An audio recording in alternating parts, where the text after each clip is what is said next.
Al-Quran sering dianggap mengagumkan karena memiliki banyak lapisan yang menyentuh berbagai sisi kehidupan manusia. Dalam bidang sains, Al-Quran berkali-kali mengajak manusia memperhatikan langit, bumi, hujan, laut, dan penciptaan manusia sehingga mendorong lahirnya rasa ingin tahu dan penelitian. Dalam sastra, bahasanya memiliki ritme, simetri, dan pilihan kata yang sangat kuat hingga memukau banyak ahli bahasa Arab. Dari sisi emosi dan psikologi, Al-Quran menggambarkan rasa takut, harapan, iri hati, cinta, kesedihan, dan kesombongan manusia dengan sangat mendalam sehingga terasa relevan di setiap zaman. Simbol seperti cahaya, air, gunung, dan laut dipakai untuk menggambarkan petunjuk, kehidupan, kekuatan, dan perjalanan batin manusia. Karena itu banyak orang merasa Al-Quran bukan hanya kitab agama, tetapi juga refleksi besar tentang kehidupan, jiwa manusia, dan makna keberadaan di dunia.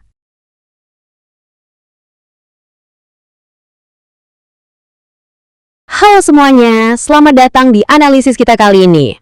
Hari ini kita bakal membedah sebuah teks kuno yang sering banget dikaji, bukan cuma sebagai dokumen keagamaan, tapi literally sebagai mahakarya sastra dan panduan psikologi manusia yang super dalam. Teks yang bakal kita eksplorasi adalah Surah An-Nur dari Al-Quran. Para cendekiawan dan analis sejarah itu sering banget terpesona sama bagian ini. Kenapa? Karena kemampuannya yang luar biasa buat ngejembatanin keindahan puitis yang nyentuh hati sama realitas tatanan sosial yang sangat pragmatis. Yuk kita telaah bareng-bareng gimana teks ini menstrukturkan gagasannya. Oke, kita langsung masuk aja ya. Pernah kepikiran nggak gimana ceritanya sebuah ayat tentang cahaya bisa bantu kita mecahin masalah privasi dan hoax di zaman sekarang? Kedengarannya agak paradoks kan? Gimana bisa teks spiritual kuno yang puitis banget tiba-tiba nyambung sama kacaunya dunia digital kita hari ini? Mulai dari pelanggaran privasi, hoax yang gampang banget viral, sampai budaya gosip. Nah, jawaban dari paradoks ini justru tersembunyi di dalam struktur Surah An-Nur itu sendiri, yang luar biasa cerdas ngegabungin filosofi tingkat tinggi sama etika bermasyarakat yang ketat. Masuk ke bagian pertama, kita akan lihat lebih dekat soal kedalaman spiritual dari An-Nur ini. Banyak ahli sastra yang benar-benar takjub sama teks ini karena dia sama sekali nggak misahin dunia spiritual yang gaib dengan kerasnya kenyataan hidup bermasyarakat. Kata An-Nur ini, ya artinya emang cahaya. Tapi maknanya jauh lebih luas dari sekedar fenomena fisika kayak cahaya lampu. Di sini, cahaya dipakai sebagai metafora besar buat petunjuk ilahi, kesadaran intelektual, kebenaran mutlak, dan yang paling penting, penerangan buat hati manusia. Jadi gini, buat bisa ngerti aturan sosial ketat yang bakal kita bahas nanti, kita harus paham dulu fondasi metaforanya. Intinya, hukum yang baik itu keluarnya dari hati yang terang. Sesimpel itu. Sekarang, coba bayangin ini. Ada satu bagian paling puitis dan filosofis yang udah dianalisis berabad-abad, namanya ayat cahaya. Deskripsinya tuh bener-bener mind-blowing dan berlapis. Teks ini ngegambarin cahaya lewat kerumitan visual. Ada pelita yang dilindungi kaca, terus kacanya itu bersinar terang banget kayak bintang, dan ditenagai sama minyak zaitun murni yang saking jernihnya seakan-akan bisa nyala sendiri walau nggak kena api. Keren banget kan?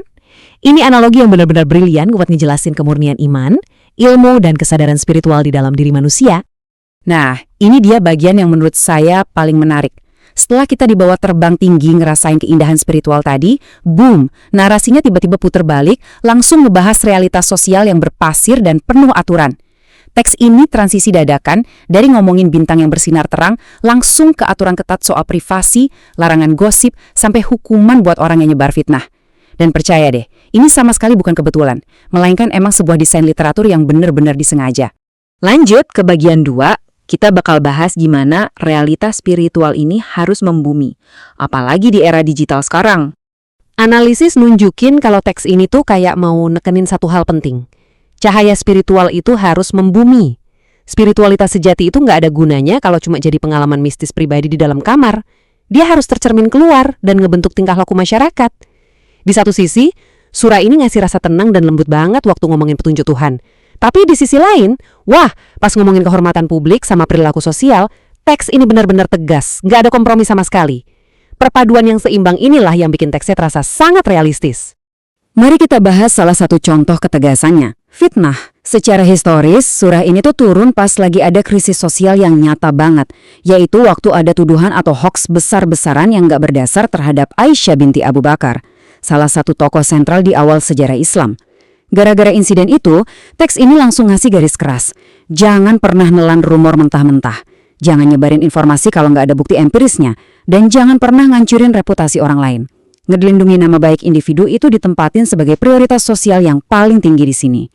Dan ini ngebuktiin dengan cerdas banget betapa relevannya peringatan kuno itu sama zaman sekarang.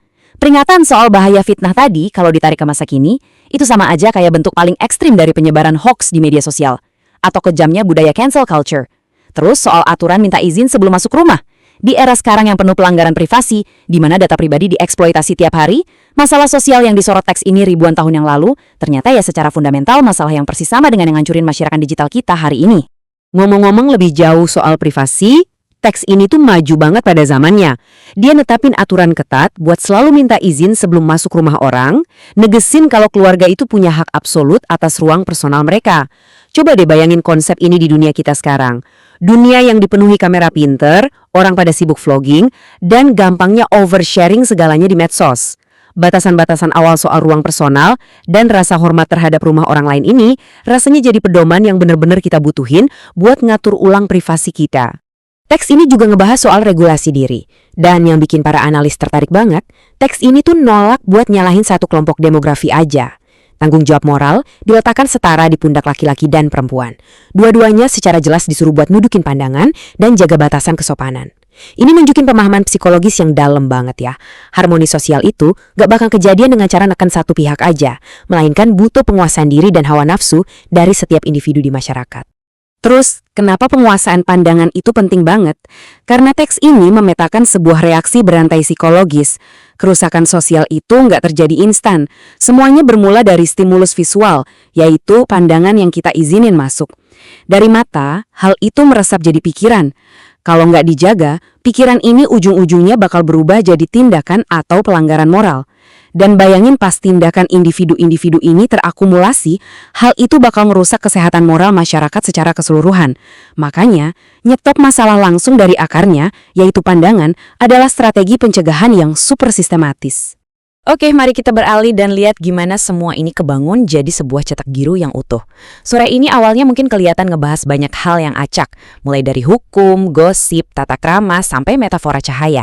Tapi para ilmuwan ngelihat ada pola arsitektur sosial yang luar biasa rapi.